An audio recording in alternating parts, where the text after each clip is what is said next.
If he told you to give 20% and you gave it 10%, I did what the pastor said. You still not doing what God said. All right now. I will submit to you that God has placed somewhere in your heart a mission for rebuilding the house of worship. Unity, I will submit that God has assigned a task for every member to rebuild unity. My question for us today is these things. What sacrifices are you willing to make? How much time are you willing to invest? How much of your treasure are you willing to give in the support of rebuilding unity? No, I'm not talking about building a new building. I'm not talking about rebuilding or taking care of what I'm talking about is taking care of what you already have. Yeah. Does anybody feel strongly enough to fast and pray for unity that God will send a pastor after his own heart? Is anybody willing to seek God's face in order that the deacons will do what they need to do, in order that God will put in place those that he wants to come through and give a trial service? Yes, sir.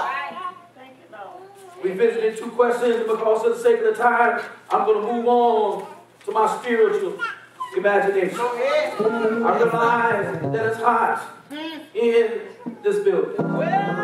And I've asked the question about what are you willing to do for God's service? Yes, yes. The sermon title was Rebuilding God's Way. Yes. And as I think about rebuilding, I'm going to invite you to use your imagination along with me.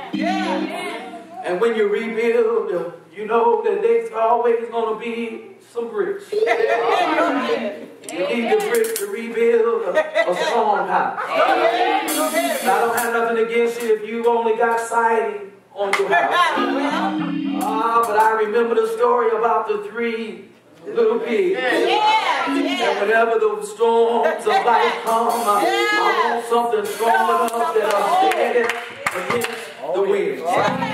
But you recognize that I've got a brick in my hand.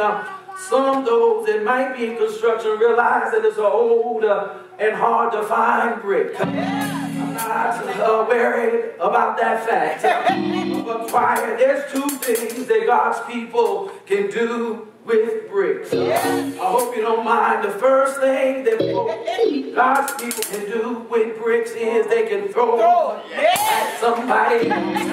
And when you throw your brick at somebody else, you either gonna hurt them, break something, break your brick, but you always do them some kind of harm. You either stand a chance of killing them with your brick.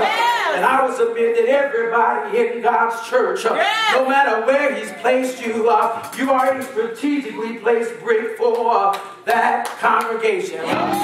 One of the things about throwing bricks, somebody say, Reverend, I ain't told no brick or no stone. But you talk, and your talk is a brick. And it's killing somebody, it's tearing somebody down. So I want you to realize, unity, that you need to not be a brick that tears somebody else down. The kind of brick you need to be is one that builds up. I'm almost there. Well, everybody knows that if you don't know, you know today. In every building that's filled with bricks, there's one brick that's more important than every other brick. And the problem with that, Reverend Tanksley, is there's one cornerstone. And I heard Jesus say, I am the cornerstone. And what God does is he places a human cornerstone in every church. And that cornerstone is known as the pastor. The pastor is the cornerstone. Every church come under God. God is the cornerstone of the universal church of God. That's without walls. What the problem, Reverend Tanksley, is there's a bunch of folk in the church that want to be the cornerstone. And I want to take a cornerstone and place it down, and to take another cornerstone, place it in the same place. Problem, both of them won't get out. We put one cornerstone in at a time.